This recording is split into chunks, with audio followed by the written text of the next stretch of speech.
Beauty sandal নাম লিখি দিয়া গৈছে, খেলি মেলি নহ'ব আৰু। চেণ্ডেলৰ নাম লিখিছে দেখিছা তুমি, চেণ্ডেল নাপালা। মই কোৱাই নাই এযোৰ মোৰ চেণ্ডেল। কথা দেই তোলাৰ নাম লিখা নাই? নাই লিখা। সেই তোলাৰ নাম লিখিবলৈ তেতিয়াহে গছক ফুৰিবলৈ নেকি?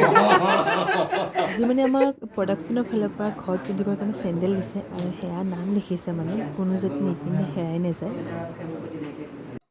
উফ, আজি ৰাতিপুৱাৰ সাজটো আকৌ কিনো ক'ম। এয়া পইতা ভাত দেখিছে নহয়, ইমান গৰম পৰিছে, গতিকে এয়া পইতা ভাত লগতে এয়া চাটনি আৰু অৱশ্যে গৰম ভাতো আছে, যোনে যি খায়। লগতে এয়া হৈছে ৰঙালাও আলু। ক'ত যাবা আজি? মামা ঘৰত? বা আৰু এয়া আমাৰ পোৱালি মামাহঁতৰ ঘৰত যাবলৈ ওলাইছে। লগতে এয়া আনি দিলে আমাক গাখীৰ চাহ দুপৰীয়াৰ ভাগত।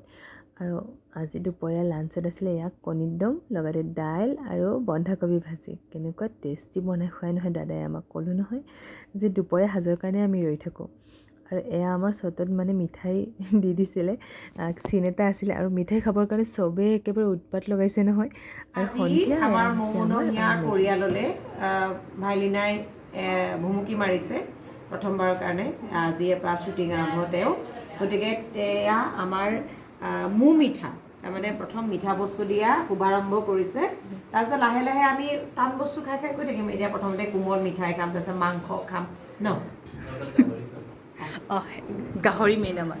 গাহৰি নাই, গাহৰি দিব নোৱাৰি। গাহৰি খাই ইহঁতে কাম নকৰে, 1 ঘণ্টা 1.5 ঘণ্টা শুই থাকে, একদম নোৱাৰে।